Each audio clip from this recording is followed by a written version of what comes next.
लाख रुपया ऐसा कुछ बता। आओ ठटरी के बरो ले आवे, हम तो फ्री में बता देता। 30 लाख के चैलेंज में फंस गए बागेश्वर बाबा। आर्या पार के इस चैलेंज में जब मजा आया, और मैं ये जो मजा है हिंदुस्तान बागेश्वर बाबा को सामने लाया गया तो उन्होंने कुछ ऐसा किया जिसे सुनकर आपके रोंगटे खड़े हो जाएंगे। आसाराम बापू से लेकर निर्मल बाबा तक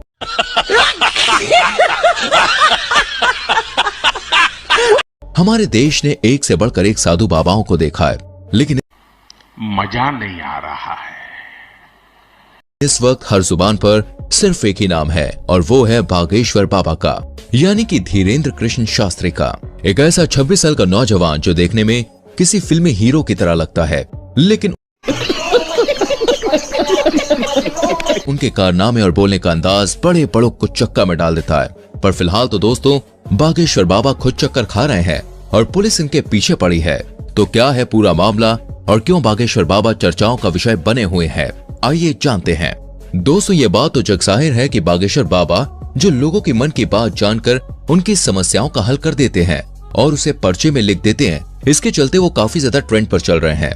इनकी वीडियोस हर रोज वायरल होती है और लोग इन्हें सुनना देखना पसंद करते हैं।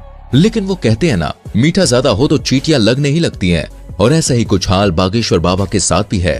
तभी तो अलग अलग क्षेत्रों से लोग इन्हें बदनाम करने के लिए सामने आ रहे हैं कि क्या ये बाबा लोग वास्तविक हैं? कुछ इन्हें खुला चैलेंज कर रहे हैं तो कुछ इनकी विद्या पर शक कर रहे हैं, फर्जी हैं, धोखेबाज हैं। अभी एक टीवी शो के दौरान माइंड रीड करने वाली सुहानी ने कहा कि धीरेन्द्र शास्त्री अगर हमारी तरह दिमाग पढ़ते हैं तो इसमें कोई बुराई नहीं है, लेकिन इस कला को भगवान की कृपा कहकर लोगों के बीच अंधविश्वास फैलाना ये बहुत गलत है।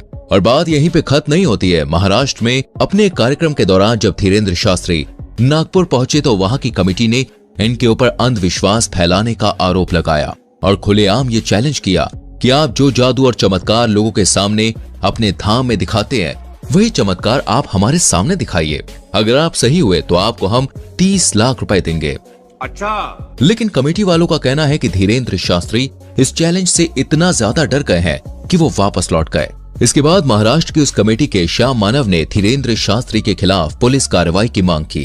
धीरेन्द्र कृष्ण महाराज कंप्लेंट दी थी एसीपी नागपुर के, और कहा कि पुलिस अगर कार्रवाई नहीं करेगी तो वो लोग आंदोलन करेंगे, क्योंकि महाराष्ट्र के कानून में अंधविश्वास फैलाना बहुत ही बड़ा जुर्म माना जाता है, जिसके तहत धीरेन्द्र शास्त्री को गिरफ्तार किया जाना चाहिए। धीरे धीरे महाराष्ट्र के नागपुर से निकली ये बात पूरे भारत में फैल गई, जिसके बारे में कई सारे लोग धीरेन्द्र शास्त्री से सवाल जवाब करने लगे, जिसके जवाब में बागेश्वर धाम सरकार ने कहा है कि हम बीच में कथा छोड़कर भागे ये बोलना बंद कर दें। हमारी कथा 7 दिन तक की ही थी, कि डेट घोषित कर दी थी कि हम केवल 7 दिन की कथा करेंगे। लेकिन लोग विश्वास क्यों करेंगे? भारत में साधु महात्माओं की इज्जत का ऐसा फालूदा हुआ है कि चाहकर भी धीरेन्द्र शास्त्री पर विश्वास नहीं कर पा रहा था कोई।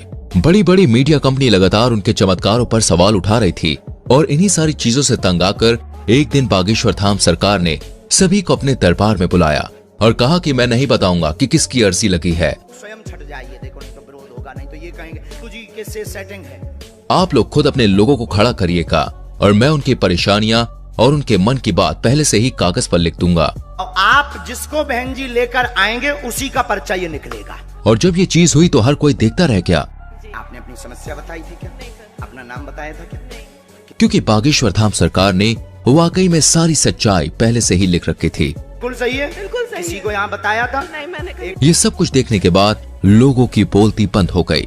लेकिन बागेश्वर धाम सरकार के ऊपर उठने वाले सवालों का सिलसिला अभी खत्म नहीं हुआ। इनकी कही हर एक बात को लोग विवाद बनाकर खड़ा कर देते हैं, और ये बात सच भी है।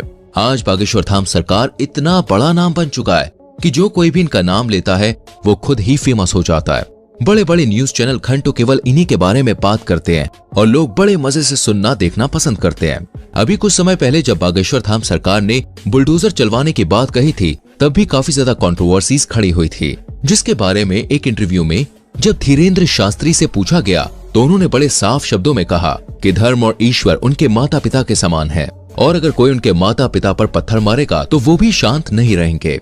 धीरेन्द्र शास्त्री की इन बातों से साफ जाहिर होता है कि वो लोगों के सामने किसी फिल्टर के साथ नहीं आते हैं, बल्कि जो अंदर से है वो बाहर से भी दिखाते हैं। तभी तो ये आए दिन विवादों में घिरे रहते हैं, और कुछ लोग तो ये सोच कर ही हैरान है कि आखिर एक 26 साल का नौजवान शख्स इतना ज्यादा लोकप्रिय कैसे हो गया? कैसे करोड़ों लोग आज उसके भक्त हैं और उसके धाम पर लोगों की लंबी लाइन लगी रहती है? तो दोस्तों, इसका सीधा सा जवाब है ईश्वर की कृपा। जी हाँ, वो कहते हैं ना, ऊपर वाला अगर किसी पर मेहरबान हो जाए तो मिट्टी भी सोने में बदल जाती है। और धीरेन्द्र शास्त्री तो खुद को बालाजी महाराज यानी कि हनुमान जी का सबसे बड़ा भक्त कहते हैं। मध्य प्रदेश के छोटे से गांव में जन्म लेने वाले धीरेन्द्र शास्त्री के दादाजी भी पूजा पाठ का काम करते थे और बागेश्वर धाम लगाते थे। लेकिन इनके दादाजी उतनी प्रसिद्धि प्राप्त नहीं कर पाए जितनी आज धीरेन्द्र शास्त्री ने कर रखी है। इनके पास कुछ ऐसी शक्तियां हैं जिनकी मदद से आज ये सामने मौजूद व्यक्ति के बिना बताए ही उनकी परेशानियों को समझ जाते हैं और उसे पर्चे में लिख देते हैं। बागेश्वर बाबा ये तक समझ जाते हैं कि सामने वाला सच कह रहा है या फिर नहीं। उनके द्वारा पर्चे में लिखा गया एक एक शब्द 100% सत्य होता है, जिसका सबसे बड़ा प्रमाण यह है कि आज तक इन्हें कोई भी झूठा साबित नहीं कर पाया है। मीडिया से लेकर पुलिस वालों तक लोगों ने इनके खिलाफ खूब बातें की, लेकिन उन बातों को साबित करने की हिम्मत आज तक किसी में नहीं हुई। असल में होता यह है कि जिस किसी भी शख्स की अर्जी को बालाजी सरकार स्वीकार कर लेते हैं, उस व्यक्ति को या तो उसके परिवार के किसी भी व्यक्ति को लगातार 2 दिन सपने में बंदर नजर आते हैं। और ये कोई कही सुनी बात नहीं है दोस्तों, बल्कि जितने भी लोग अर्जी लगाने आते हैं उन्होंने खुद इस बात को स्वीकार किया है। लेकिन अब मीडिया वाले कहाँ लोग कि भाई बात मानेंगे, उन्हें तो हर चीज का सबूत चाहिए होता है। इसलिए कई सारे मीडिया हाउस वाले बागेश्वर बाबा के दरबार में भक्त बनकर भीड़ में इकट्ठा हो जाते हैं ताकि देख सकें कि धाम के अंदर असल में होता क्या है। लेकिन चमत्कार देखिए, जब जब मीडिया वाले दरबार में आए तब तब बाबा उन्हें पहचान लेते हैं और उनकी पोल सभी के सामने खोल कर रख देते हैं।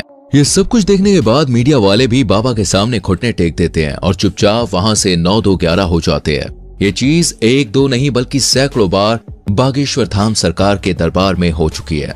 बागेश्वर धाम एकमात्र ऐसा धाम है जिसने साइंस और टेक्नोलॉजी के भी होश उड़ाकर रख दिए हैं और लोग अभी भी सोचने पर मजबूर हैं कि आखिर ये सब कैसे हो सकता है। क्योंकि अगर धीरेन्द्र शास्त्री से पूछा जाए तो वो साफ कहते हैं कि ये सब कुछ उनके दादाजी और हनुमान जी की कृपा की बदौलत है।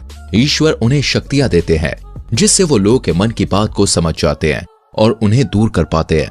और ये सब कुछ अचानक से नहीं हुआ, बल्कि दोस्तों इन शक्तियों को प्राप्त करने के लिए धीरेन्द्र शास्त्री ने सालों तक हनुमान जी की तपस्या करी।